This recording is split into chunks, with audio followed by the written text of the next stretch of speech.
but it's your underdog of the week, Dad. I kind of wanted to pitch it to you here, and go to underdog of the week. But I feel like we can need you kind to. of lay it out for us here? Yeah, I feel like we need some kind of graphic, like underdog of the week. Uh, you Maybe a know, little theme song for it, something something like a little that. splashy, little horn honking, or Uh, red siren like something. But yeah, my underdog of the week comes from not Europe, not South America, not even professional sports. It comes from college soccer here in America, which I know some people think, oh, college soccer's so below me. But I think college soccer is super exciting. I've got former athletes playing college soccer, and so of course I'm into it. None of my former athletes are playing for this underdog of the week, but Michigan State men's soccer. Not only did they have one underdog win of the week, but they had two in the same week. They beat number three Indiana and then followed up a couple days later by beating number five Michigan, their rival. And so I got a double underdog of the week, right? I So love it. I love it. I was digging around. I was going to talk a little bit about, what was the other game I was going to pick? I just blanked out on it, but I was like, come on, I got to do something I for think it was Crystal Palace. A pretty Palace over obvious. Liverpool. Which, sure, it's an upset of sorts, although Palace is doing quite well this year, so it's a pretty minor upset, I'd say. 18 games unbeaten, stretching from last season. So Right. So kind of hard to call them a true underdog, but Michigan State Spartans, double underdog week, baby. Try to beat that. no, I love it, Dad, and I love it. And I think for the listeners that don't know as much about college soccer, Michigan State, a not ranked team nationally, so they're not recognized I in think the they're sense of around being. 500. Yeah, they're not recognized in the sense of being fantastic. They beat the team that is recognized as being the third best team in the United States in college soccer and beating the number five best team, who just happens to also be their in state rivals. I think it's a fantastic pick, Dad. Something I would not have seen either. So I love you bringing that up. I think this is a bigger point, too, though. Money is coming into college sports here in the United States. Yep. Do you think that's going to have an effect on these type of moments in college soccer?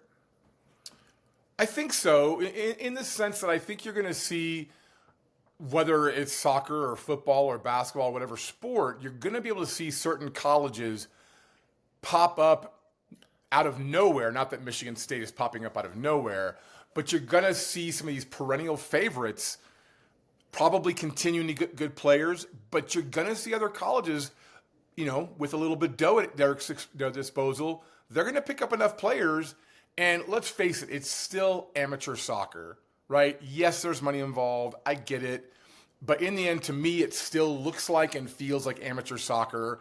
And so I think it was just a really inspired week for Michigan State, and good for them. Like, Yeah, these upsets, these underdogs we always look for, this is exciting. And I want it to keep on going. And I think the money will allow it to happen just as often, if not more, going forward. absolutely. And I think, there is a lot of quality in college soccer that I think people globally do not realize. There's players that have come from college soccer that are now playing Champions League football. The one that springs to mind is Tejan Buchanan of the Mm-hmm. Canadian national team, has played in the Champions League before. He's played for Villarreal, Inter Milan, big clubs, and he played for Syracuse. And then we've even seen the other way. A Newcastle Academy player, I'm forgetting his name right now, but he played in the Champions League last year, and now he's playing at Ohio State this Oh, year. really?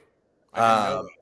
So you're seeing it go both ways, and you're seeing a lot of quality and guys respecting the opportunity to pursue their education as well as their sporting endeavors, which I think is great overall because not everyone makes it. Well, and isn't Ajiman, didn't he play college soccer and now he's playing in the championship? And he started even lower in college soccer, Dad. I believe Yeah. he started in junior college here in the Right. United States, which is pretty much the bottom of the barrel when it comes to collegiate sports. It's Yeah. the lowest you can start, and now he's on the U.S. men's national team. So there's quality within this side of the sport, and I praise you, Dad, for bringing it up because, like I said, I would have forgot about it. And I think there needs to be more eyes on it. So thank you for bringing it up. All right, who's your underdog of the week? Yeah, absolutely. I think I'm going with a way more obvious one here that's not as exciting and interesting as yours, Dad. But Brighton beating Chelsea again. I don't even know if this is an underdog at this point because Brighton love beating Chelsea. I think they've beaten them almost 3 times in a row now. And beating them at Stamford Bridge nonetheless. And I think it's even a little bit sweeter for Brighton because they've made some big sales to Chelsea the past 5 years. And to go back and continuously beat them after also taking their money has got to be the best feeling of any club in any sport, to kind of get that double revenge, right? And I think this brings up a bigger topic. I think Brighton has one of the best models in Europe for developing players, but also making them effective in real time. They don't just develop, they make them effective. And Dad, I don't know how you feel about it. Brighton's a small team and you've been to the stadium. What do you think about Brighton? What do you think about this win over Chelsea? Well, yeah, the Amex is a great facility. I may have mentioned it in an earlier podcast. I'm just trying to check out where Brighton are in 10th right now, and Chelsea's in 8th after that result. I think Brighton is the kind of club that gives hope to clubs throughout the Premier League. Maybe not clubs in the bottom 3, the relegation zone, maybe just coming up and probably going to drop right back down. But certainly the top 17, it's like, wait a minute.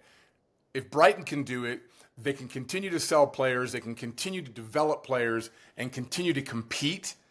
That gives hope to a lot of those sort of middling clubs that would like to crack the top 8 or get into some kind of European position. And Brighton shows that it wasn't just a blip, right? I mean, Leicester wasn't a blip, but Leicester, that magical year, was it 2015 when they won the Premier League? Jamie Vardy. Okay. And that was more of a blip in a way. Brighton seemed to be plugging along year after year right now, doing pretty damn well. And so I think they are a model for other clubs that they could follow. Well, and to your point, Dad, they're a business more than anything, and they're a proven business model. They're consistent. They make things happen. Their players on the field are always consistently good. They produce moments. They produce wins like this that I think Brighton fans 20 years ago would have never imagined. They would have never imagined beating Chelsea in the Premier League 20 years ago, but they're doing it here and now, which I think says so much about Brighton. But I also think in another sense says so much about Chelsea and their real desperation to get back to where they were with this spending strategy. And it just doesn't seem to be clicking still. It looked like it was early in the season. But Dad, do you think this is an early indicator that Chelsea just still isn't quite in that contending status yet?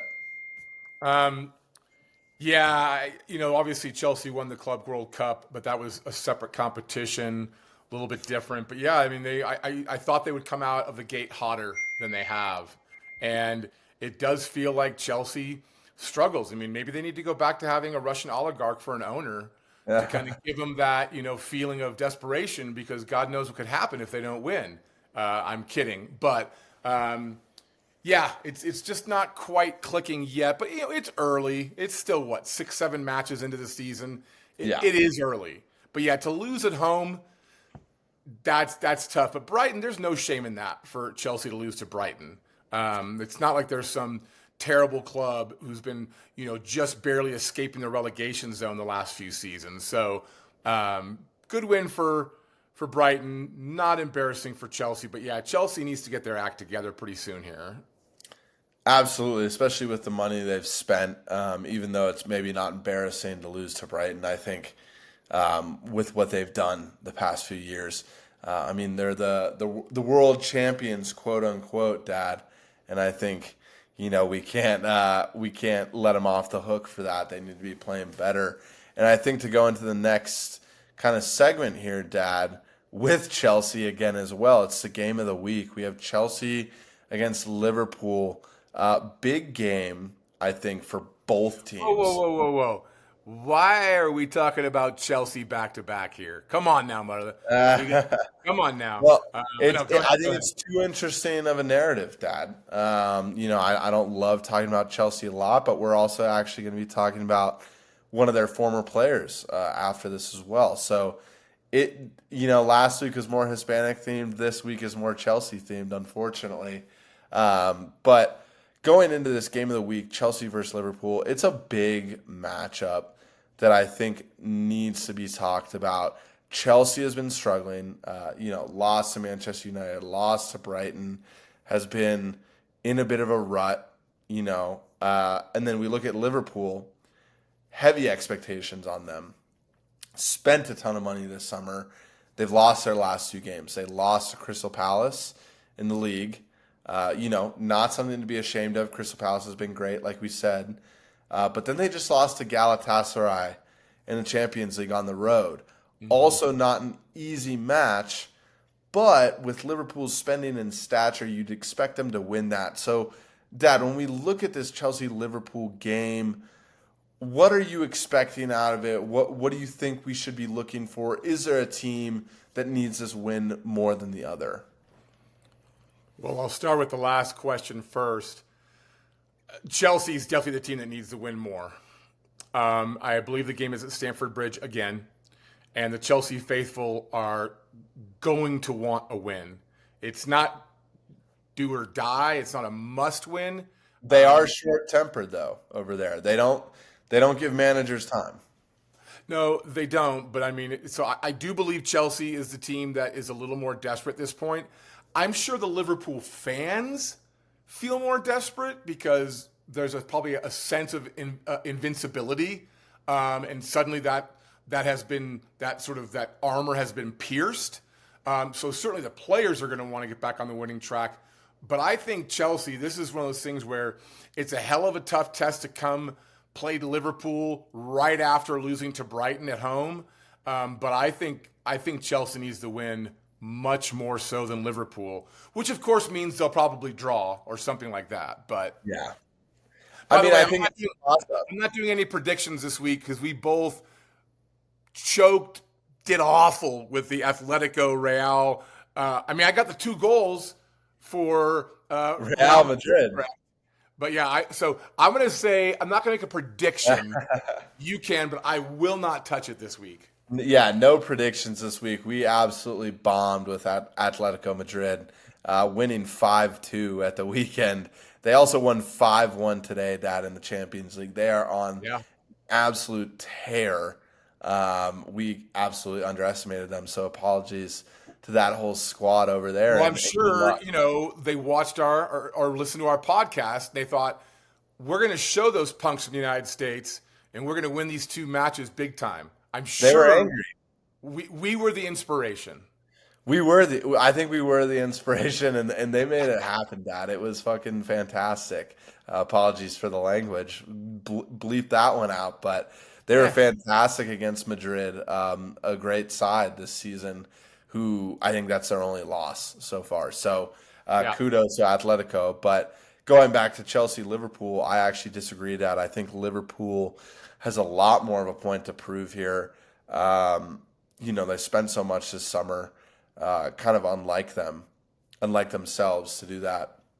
And they really need to stay on the pace. And this isn't bias. I think Arsenal is there, hungry to take that spot from them this year. And you could see it with the determination at Newcastle this past week. I think Liverpool needs to be at their game, and they need to win, because otherwise I think there's a big chance Arsenal overtakes them in first this next match day.